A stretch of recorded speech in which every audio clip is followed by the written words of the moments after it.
In the pre-dawn darkness of a Boston winter morning in 1893, within the sterile walls of the city's most prestigious maternity hospital, a birth would occur that would challenge every assumption about life, death, and the sacred duty of physicians to preserve human existence.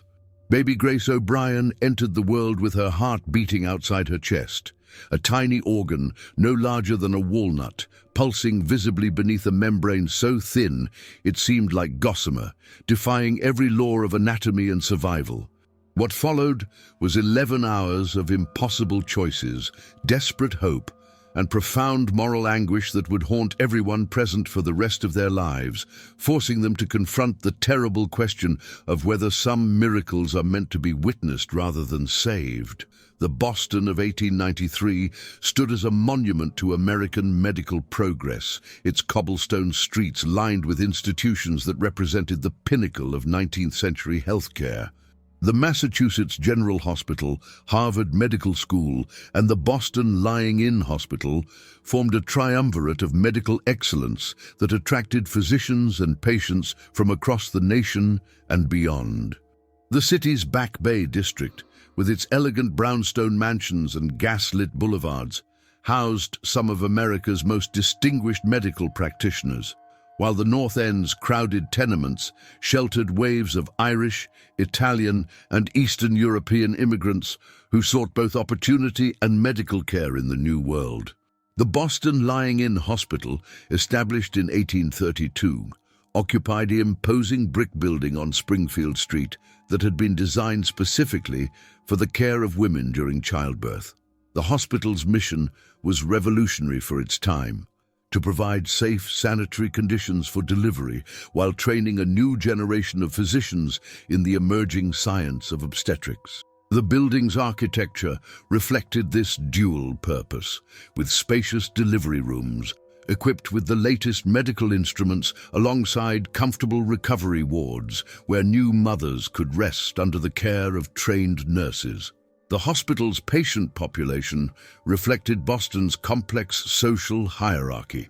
Wealthy Brahmin families occupied private rooms on the upper floors, attended by the city's most distinguished physicians and surrounded by every comfort that money could provide.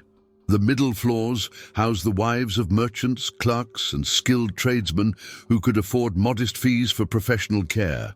The basement level served as the charity ward, where immigrant women and the wives of laborers received free medical attention in exchange for allowing medical students to observe their deliveries and learn from their cases. Dr. Samuel Ellsworth, the attending physician who would face the impossible choice that January morning, represented the best of Boston's medical establishment. A graduate of Harvard Medical School and a protégé of the legendary Dr. Oliver Wendell Holmes, Ellsworth had dedicated his career to advancing the science of obstetrics and reducing the appalling mortality rates that claimed the lives of so many mothers and infants. At 42, he was considered one of the most skilled obstetricians in New England, known for his innovative surgical techniques and his compassionate care of patients regardless of their social station. The medical knowledge available to Dr. Ellsworth in 1893 was both remarkably advanced and tragically limited compared to modern standards. The discovery of anesthesia had revolutionized surgery, allowing physicians to perform procedures that would have been impossible when patients were conscious and writhing in agony. Joseph Lister's advocacy of antiseptic surgery had dramatically reduced infection rates, while the development of improved surgical instruments had made delicate operations increasingly feasible. However, the understanding of congenital heart defects remained primitive. Ectopia cordis, the condition in which the heart develops outside the chest cavity, had been documented in medical literature since ancient times, but every recorded case had resulted in death within hours or days of birth. No surgeon had ever successfully corrected the defect, and most physicians considered it incompatible with life beyond the briefest survival. The complex cardiac surgery that would be required to save such an infant was beyond the capabilities of 19th century medicine, making any intervention a desperate gamble with almost certain failure. It was against this backdrop of medical ambition, constrained by technological limitations, that Mary O'Brien's labour began on the evening of January 15, 1893, setting in motion a chain of events that would test the limits of human compassion and medical ethics. Mary O'Brien had arrived in Boston just 18 months earlier, one of thousands of young Irish women who fled the poverty and limited opportunities of their homeland for the promise of America. At 22, she possessed the determination and resilience that characterized her generation of immigrants, working as a seamstress in one of the city's garment factories while living in a cramped boarding house in the North End with her husband Patrick, a dock worker who loaded ships at the busy harbour. The O'Brien's pregnancy had been a source of both joy and anxiety. While they desperately wanted children, the financial strain of supporting a family on Patrick's irregular wages was daunting. Mary had continued working at the factory until her 8th month, hunched over a sewing machine in a poorly ventilated room where the air was thick with cotton dust and the constant noise of machinery. The physical demands of her work, combined with the poor nutrition that was the lot of Boston's working poor, had left her weakened and anemic as her pregnancy progressed. When Mary's labor pains began on that cold January evening, Patrick had carried her through the snow-covered streets to the Boston Lying-In Hospital, where the charity ward provided free care for families who could not afford private physicians. The hospital's policy required that charity patients allow medical students to observe their deliveries, a condition that Mary accepted without question, grateful simply to have access to professional medical care.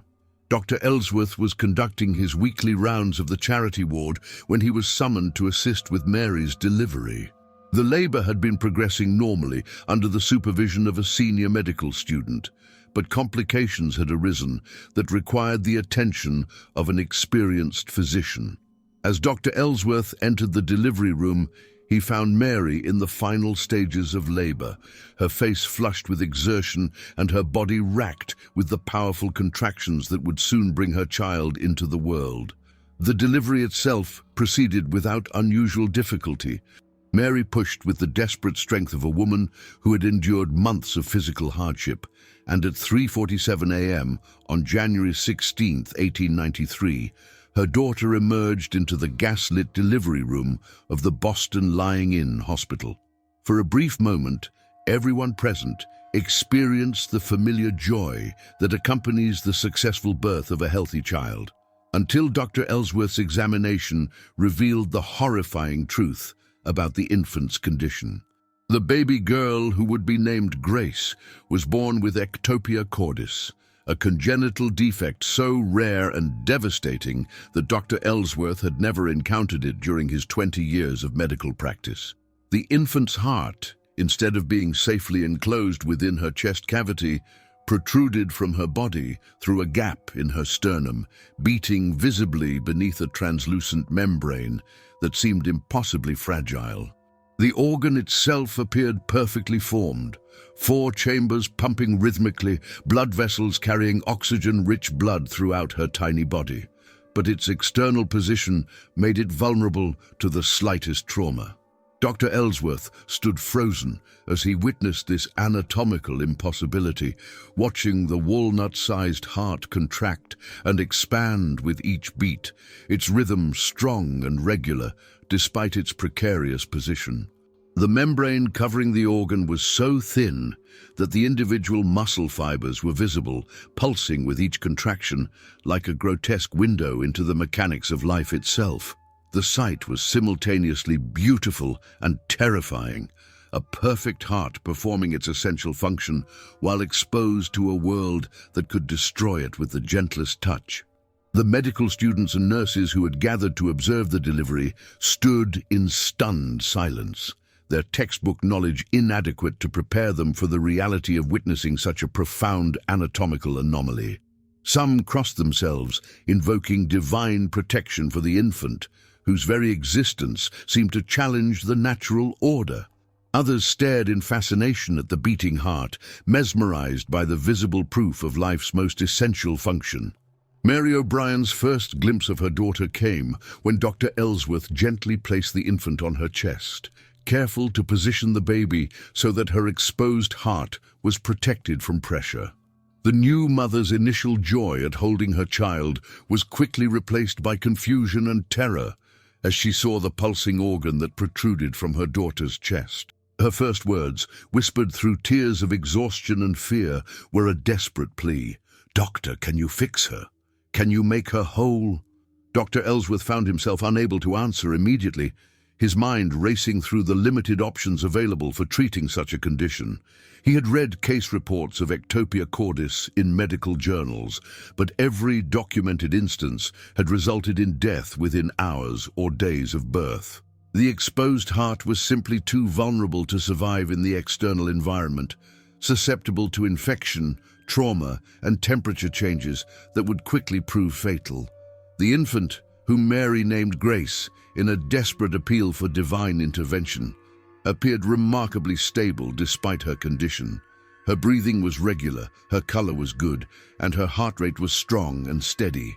She cried with the lusty voice of a healthy newborn, her tiny fists waving in the air as if protesting the circumstances of her birth. Most remarkably, she seemed to experience no distress from her condition, nursing successfully and sleeping peacefully in her mother's arms. Dr. Ellsworth called for an immediate consultation with his colleagues, summoning Dr. William Richardson, the hospital's chief of surgery, and Dr.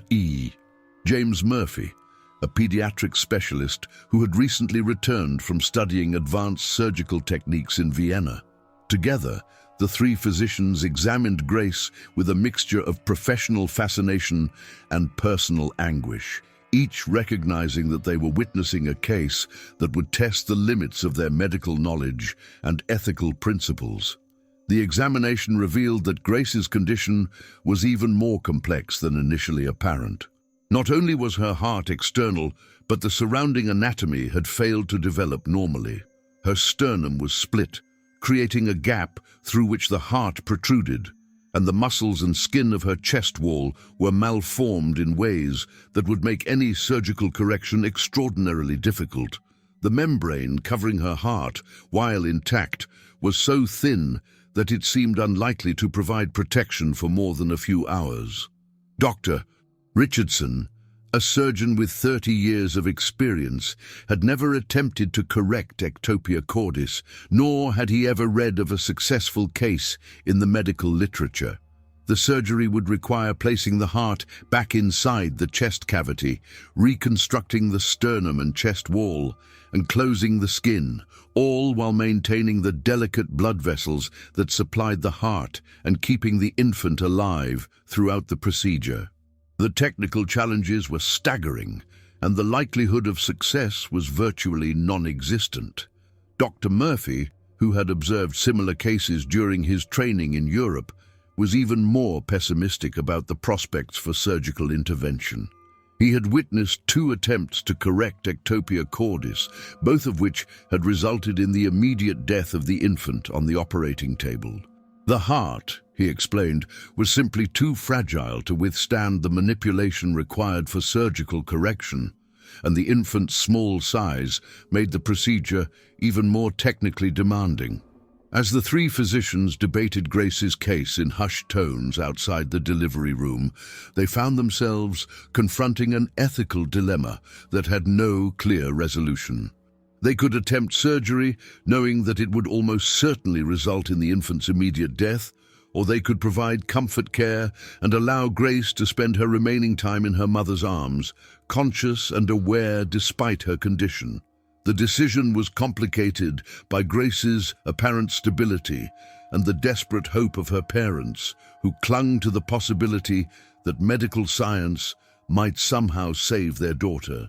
Patrick O'Brien had arrived at the hospital shortly after the birth and was devastated by the sight of his daughter's condition, but he begged the physicians to do everything possible to save her life. Mary, weakened by childbirth but fierce in her maternal instincts, echoed her husband's pleas, insisting that they would accept any risk if there was even the smallest chance of success. Dr. Ellsworth found himself torn between his duty as a physician to preserve life and his knowledge that any intervention would likely hasten Grace's death. He had devoted his career to saving mothers and infants, but he had never faced a case where the attempt to save a life was virtually guaranteed to end it. The weight of the decision was crushing, made more difficult by the presence of medical students and nurses who looked to him for guidance in navigating this unprecedented situation. The hospital's administration, led by Dr. Charles Warren, the Chief of Staff, was also drawn into the decision-making process. The Boston Lying-in Hospital prided itself on its progressive approach to medical care and its willingness to attempt innovative procedures. But Grace's case presented risks that extended beyond the immediate patient. A failed surgery would attract negative publicity and potentially damage the hospital's reputation, while the decision not to operate might be seen as abandoning a patient who could potentially be saved. As the morning hours passed, Grace continued to defy medical expectations by remaining stable and alert. Her heart beat steadily at approximately 140 beats per minute, well within the normal range for a newborn, and she showed no signs of the cardiovascular compromise that physicians expected would quickly develop. She nursed successfully, her tiny hands grasping at her mother's fingers with surprising strength, and she responded normally to stimuli, turning her head towards sounds and focusing her eyes on faces that appeared within her field of vision. The medical team monitoring Grace documented every aspect of her condition, recognizing that they were witnessing something unprecedented in medical history. Her exposed heart showed no signs of arrhythmia or dysfunction, pumping blood efficiently throughout her small body despite its vulnerable position. The membrane covering the organ remained intact, though it appeared to be thinning slightly as the hours passed, raising concerns about how long it could continue to provide protection. Dr. Ellsworth spent much of the morning consulting medical texts and corresponding with colleagues at other hospitals, searching for any precedent that might guide his decision. He telegraphed physicians in New York, Philadelphia, and Baltimore, describing Grace's case and asking for advice, but the responses were uniformly pessimistic. No one had ever successfully corrected ectopia cordis, and most physicians advised against attempting surgery that would only cause suffering without hope of success. The emotional toll of the situation was evident on everyone involved in Grace's care.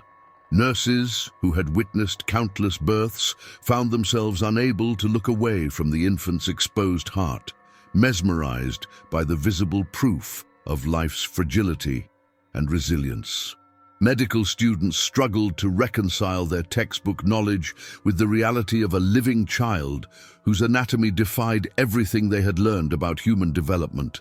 Mary O'Brien spent the morning holding her daughter, singing Irish lullabies and whispering prayers for a miracle that seemed increasingly unlikely. She had been moved to a private room where she could spend time with Grace, away from the curious stares of other patients and visitors, but the isolation only intensified her anguish as she contemplated the impossible choice facing her family. Patrick O'Brien paced the hospital corridors, alternating between desperate hope and crushing despair as he tried to understand how such a thing could happen to his family. He had immigrated to America believing that hard work and determination could overcome any obstacle, but his daughter's condition seemed to mock the very idea that human effort could triumph over fate. As noon approached, Dr. Ellsworth made the decision that would haunt him for the rest of his career. After consulting with his colleagues and considering all available options, he concluded that attempting surgery would be an act of cruelty rather than mercy, subjecting Grace to certain death on the operating table without any realistic hope of success. Instead, he would focus on keeping the infant comfortable and allowing her to spend her remaining time with her family. The decision to forgo surgery was met with anguish from Grace's parents, who had clung to the hope that medical intervention might save their daughter. Mary wept inconsolably as Dr. Ellsworth explained that surgery would only hasten Grace's death, while Patrick demanded to know why the physicians were giving up on his child. The emotional scene was witnessed by several medical students, who would later describe it as one of the most heartbreaking moments of their training. Dr. Ellsworth's decision was based on both medical evidence and ethical considerations that reflected the moral complexity of 19th century medicine. While physicians had a duty to preserve life, they also had an obligation to avoid causing unnecessary suffering, and the certainty that surgery would result in Grace's immediate death made the choice clear, if not easy. The afternoon hours passed, with Grace remaining remarkably stable, her exposed heart continuing to beat steadily despite the predictions of rapid deterioration. She slept peacefully in her mother's arms, occasionally stirring to nurse or respond to gentle touches, showing no signs of distress or discomfort. The sight of the tiny heart beating visibly beneath its translucent covering was both beautiful and heartbreaking, a reminder of life's incredible resilience and devastating fragility. Hospital staff members found excuses to visit Grace's room throughout the day, drawn by curiosity and compassion to witness this unprecedented case. Many later described the experience as profoundly moving, forcing them to confront fundamental questions about the nature of life and the limits of medical intervention. Some saw Grace as a miracle, a child whose very existence challenged conventional understanding of human anatomy, while others viewed her condition as a tragedy that highlighted the cruel randomness of genetic development.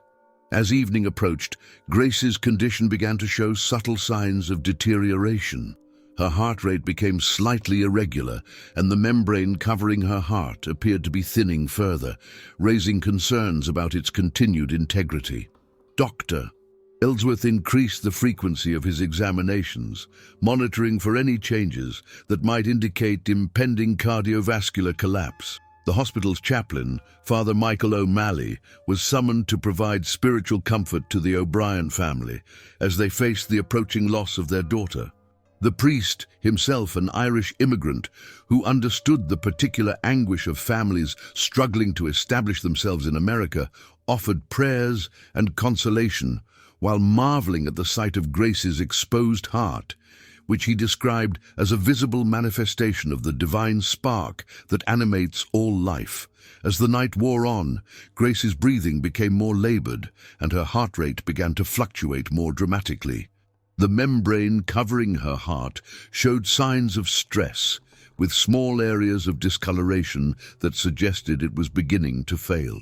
Dr. Ellsworth prepared the family for the inevitable, explaining that Grace's condition was finally beginning to compromise her ability to survive. Grace O'Brien died peacefully in her mother's arms at 2:33 a.m. on January 17, 1893, 11 hours after her birth, her exposed heart finally ceasing its valiant struggle to sustain life in an impossible situation. Her death came quietly, without the dramatic crisis that physicians had expected, as if she had simply decided that her brief time in the world was complete. The autopsy performed the following day by Dr. Richardson revealed the full extent of Grace's anatomical abnormalities and confirmed that surgical correction would have been impossible with the techniques available in 1893. Her heart, while perfectly formed and functional, was connected to her circulatory system through blood vessels that were malformed and fragile, making any attempt to reposition the organ certain to result in fatal hemorrhage. The case of Grace O'Brien was documented in detail and published in the Boston Medical and Surgical Journal, where it became a landmark in the medical literature on congenital heart defects. Dr. Ellsworth's decision not to attempt surgery was praised by some colleagues as a compassionate choice that spared the infant unnecessary suffering, while others criticized it as a failure to exhaust all possible options for saving her life. The emotional impact of Grace's case extended far beyond the immediate medical team. Mary O'Brien never fully recovered from the loss of her daughter, carrying the image of that beating heart with her for the rest of her life. She and Patrick eventually had 3 more children, all born healthy, but they never forgot their first daughter, who had lived for 11 hours with her heart exposed to the world. Dr. Ellsworth continued his distinguished career in obstetrics, but he never encountered another case of ectopia cordis. He often spoke of Grace in his lectures to medical students, using her case to illustrate the ethical complexities that physicians face when confronted with conditions that challenge the boundaries of medical intervention. Modern cardiac surgery has made the correction of ectopia cordis possible in some cases, though it remains an extremely complex procedure with significant risks. Contemporary surgeons recognize that Grace's case, while tragic, occurred at a time when the surgical techniques and support systems necessary for such an intervention simply did not exist. The development of cardiac surgery in the 20th century, including techniques for operating on the heart while it continues to beat, and the use of heart-lung machines to maintain circulation during surgery, has made it possible to save some infants born with ectopia cordis. However, the condition remains one of the most challenging congenital defects to treat, with success rates that are still relatively low, even with modern technology. Grace's case also highlights the evolution of medical ethics and the changing understanding of when aggressive intervention is appropriate. Modern physicians have access to sophisticated diagnostic tools that can detect ectopia cordis before birth, allowing families to make informed decisions about treatment options and prepare for the challenges they will face. The story of Grace O'Brien reminds us that medicine is not just a science, but also an art that requires physicians to balance hope with realism, intervention with compassion, and the desire to save life with the recognition that some conditions transcend the limits of human healing. Her 11 hours of life, brief as they were, forced everyone who witnessed them to confront fundamental questions about the nature of existence and the responsibilities of those who dedicate their lives to preserving it. The baby born with her heart exposed teaches us that some miracles are meant to be witnessed rather than corrected, and that the value of a life cannot be measured solely by its duration. In the archives of Boston medical history, Grace's case remains a poignant reminder that medicine's greatest challenges often come not from technical limitations, but from the profound moral questions that arise when science meets the mysteries of human existence. Next time, we'll explore a case that challenged Victorian understanding of human consciousness, a patient whose condition would force physicians to reconsider everything they thought they knew about the relationship between mind and body, leading to discoveries that would revolutionize neurology forever. If you found Grace's story as moving as I did, consider subscribing to witness more extraordinary cases from medicine's most challenging chapters. Each week, we delve deeper into the archives where human compassion meets medical impossibility, where ethical dilemmas test the limits of healing, and where the past reveals the profound questions that continue to shape medicine today. Until then, remember that within each of us lies the potential for extraordinary courage, sometimes in fighting for life, sometimes in accepting its limits, but always in bearing witness to the profound mystery of human existence.